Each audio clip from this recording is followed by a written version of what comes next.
लिखिएगा।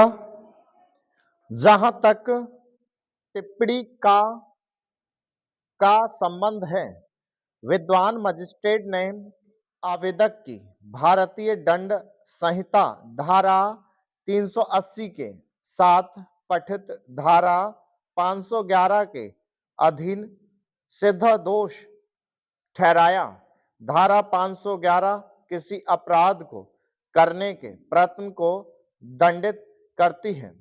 इस मामले में विद्वान मजिस्ट्रेट ने अभियुक्त को चोरी के अपराध कारित करने के प्रयत्न में सिद्ध दोष ठहराकर दंडित किया था और संबंधित चोरी के प्रयत्न करने के अपराध के लिए धारा 380 के साथ पठित धारा 511 में ही सिद्ध दोष किया जा सकता है।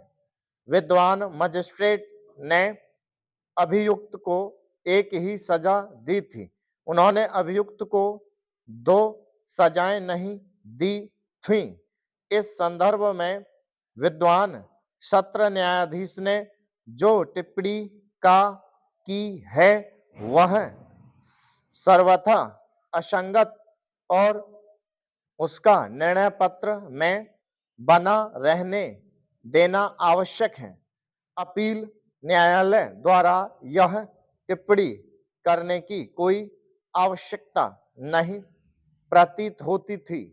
विद्वान सत्र न्यायाधीश द्वारा की गई इस टिप्पणी को निर्णय पत्र पर बने रहने देना अनुपयुक्त होगा, जिस कारण यह टिप्पणी निर्णय पत्र से निकाल देने योग्य है। पैरा 10 जहां तक टिप्पणी का प्रश्न है, विद्वान सत्र न्यायाधीश ने अपने विनिश्चय पर पहुंचने के कारण दर्शित किए हैं और विद्वान मजिस्ट्रेट की पहुंच की आलोचना की है। विद्वान सत्र न्यायाधीश अपने विनिश्चय का कारण देने के लिए स्वतंत्र थे और यदि मजिस्ट्रेट के द्वारा की गई साक्ष्य की मीमांसा से संतुष्ट नहीं थे तो उनसे अपना मतभेद प्रकट कर सकते थे। घोर मजिस्ट्रेट के विनिश्चय की आलोचना भी कर सकते थे, परंतु ऐसा करते समय उनसे यह अपेक्षा की जाती है कि वे शालीनता से संतुलित शब्दों का प्रयोग करें। उनकी शब्दावली से ऐसा प्रतीत होता है कि उन्होंने वांछित संतुलन के प्रयोग पर ध्यान नहीं दिया है, परंतु इस टिप्पणी से आवेदक मजिस्ट्रेट के ऊपर कोई प्रतिकूल प्रभाव पड़ने की संभावना नहीं है।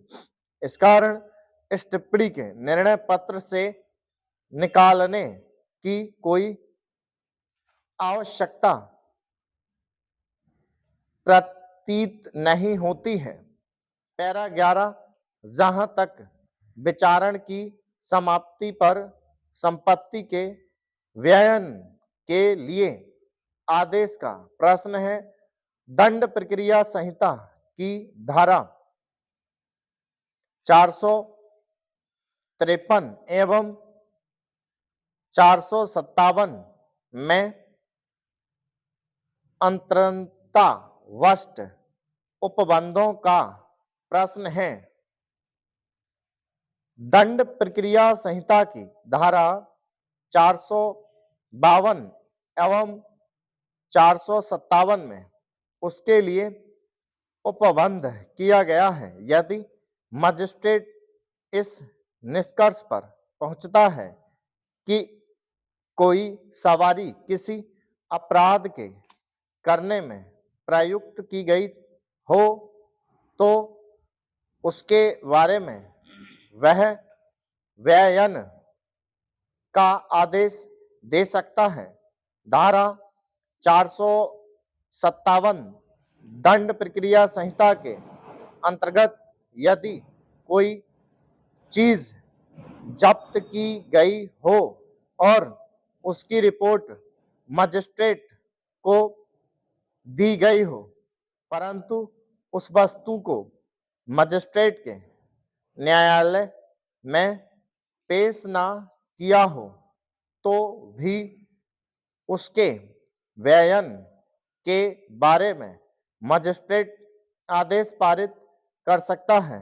यह हो सकता है कि आवेदक मजिस्ट्रेट का यह निष्कर्ष सही ना हो, परंतु जहां तक रिक्शा के व्ययन के संबंध में आदेश पारित करने का प्रश्न है, उसका आदेश सर्वथा विधि अनुकूल था।